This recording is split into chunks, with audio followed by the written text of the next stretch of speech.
It's time to talk about the bad boys of the NFL. We all love a little bit of drama on the field, but some players take it to a whole new level. The National Football League has seen its fair share of rough and tumble players over the years, but there are some who have taken things to a whole other level. These players often push the boundaries of what was acceptable on the field, and some of them even cross the line into outright dirty play. Today, we're going to take a look at some of these antagonists and examine just what made them so infamous. Let's start things off with Conrad Dobler, the OG of dirty play in the NFL. This guy was a guard for the St. Louis Cardinals and New Orleans Saints from 1972 to 1981, and let me tell you, he was not afraid to get his hands dirty, or his teeth for that matter. Dobler's tactics were as shady as a back alley deal. He would eye gouge his opponents, bite them, and use other illegal tactics to get the upper hand on the field.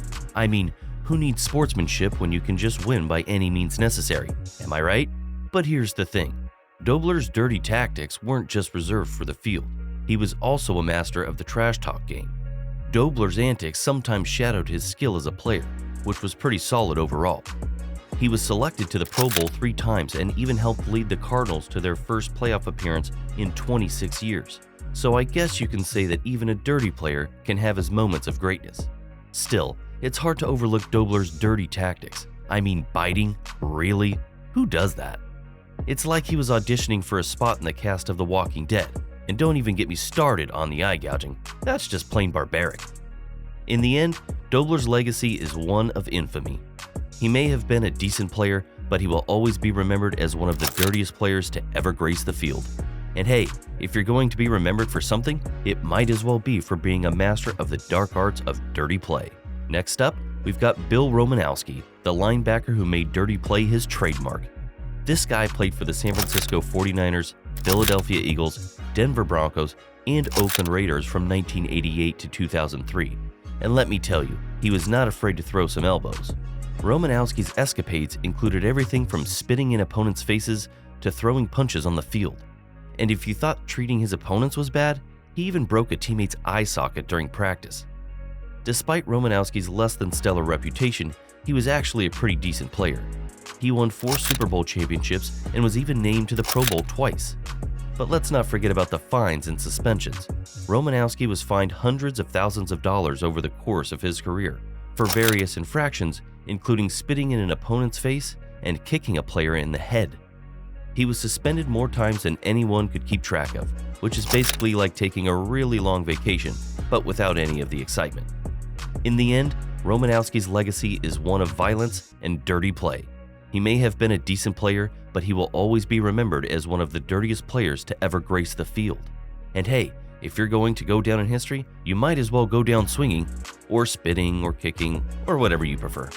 Now let's talk about Jack Tatum, the safety for the Oakland Raiders who had a reputation for being one of the hardest hitters in the game. This guy played from 1971 through 1979, and if you were on the opposite team, you knew to watch your back. Tatum's hits were brutal, but none were as infamous as the one that paralyzed Darryl Stingley during a 1978 preseason game. Now, I don't want to make light of someone else's misfortune, but Tatum wasn't just a one-hit wonder. He was known for his aggressive and sometimes dirty play, including helmet-to-helmet and late hits that would make a WWE wrestler proud. And let's not forget about the time he knocked out Pittsburgh Steelers receiver Lynn Swann. With a hit so hard, Swann got concussed and was out for the rest of the game. It's like Tatum was playing a game of, how many helmets can I knock off in one season? Despite the controversy surrounding his hits, Tatum was a pretty successful player. He won a Super Bowl championship in 1976 and was named to the Pro Bowl 3 times. But it's safe to say that his legacy will always be overshadowed by that one fateful hit on Stingley. In the end, Tatum was a player who played hard and didn't hold back, for better or worse. And while some may argue that his hits were just part of the game, it's hard to deny that his play was often dirty and dangerous. But hey, at least he didn't have to worry about anyone stealing his lunch money on the field. Oh yes, Albert Haynesworth, the former defensive tackle for the Tennessee Titans and Washington Redskins. Now, when you hear the phrase dirty player, Haynesworth's name is probably one of the first that comes to mind. This guy was infamous for his dirty play, including a particularly brutal incident in 2006 when he stomped on the head of an opposing player during a game. Yeah, you heard that right. He literally used another player's head as a stepping stone, but that's just taking things a little too literally. But this wasn't the only time Haynesworth got in trouble for his play. He was fined multiple times throughout his career for various incidents, including kicking a player in the chest and spitting in another player's face. It's like he was trying to start his own fight club on the field. Despite all of this, Haynesworth was a talented player. He was named to the Pro Bowl twice and had more than a few good showings. But it's hard to overlook the fact that his play often crossed the line into dangerous territory. In the end, Haynesworth's legacy is one of a talented player who couldn't quite keep his temper in check. His dirty play may have earned him some notoriety, but it also resulted in fines, suspensions, and a tarnished reputation. So to all the young football players out there, let this be a lesson. Play hard, but play fair. And please, for the love of all that is good, keep your cleats off of other people's heads. Ndamukong Suh. Suh has played defensive tackle for 5 different NFL teams during his long career, and let's just say he was not afraid to get his hands or feet dirty on the field. This guy was a one-man wrecking crew, both in a good and bad way. Suh was infamous for his aggressive and dirty play, which often led to fines and suspensions, and it's not hard to see why. This guy was a beast. He was constantly pushing the limits of what was considered acceptable on the field, and he didn't care who he hurt in the process. In 2011, Suh was suspended 2 games for stomping on the arm of an opposing player. Yes, you heard that right, he literally stomped on the guy's arm. Who does that?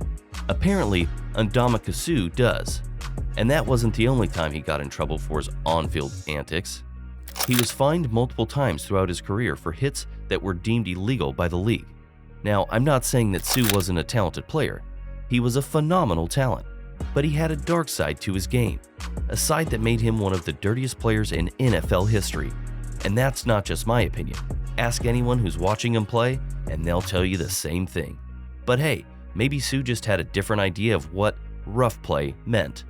Maybe he thought that stomping on someone's arm was just part of the game. Or maybe he just had a bad case of anger issues. Who knows? All I know is that he's one player that I wouldn't want to mess with on the field. Now, let's look at Vontaze Burfict, the linebacker who was almost as famous for his dirty play as he was for his actual football skill set. Burfict played for the Cincinnati Bengals and Oakland Raiders from 2012 to 2019, but it's safe to say that his legacy will be remembered more for some of his cheap shots on the field. One of the most infamous incidents involving Burfict happened during the 2016 playoffs when he delivered a brutal hit to the head of Pittsburgh Steelers wide receiver Antonio Brown. The hit was so vicious that it left Brown concussed and unable to play in the following week's game. Burfict was suspended for 3 games as a result of the hit, but that wasn't the end of his troubles. Burfict had a reputation for being a serial offender when it came to dirty play, and he racked up numerous fines and suspensions throughout his career. In fact, by the time he was released by the Raiders in 2019, he had been suspended a total of 13 games and fined more than $400,000 for various infractions.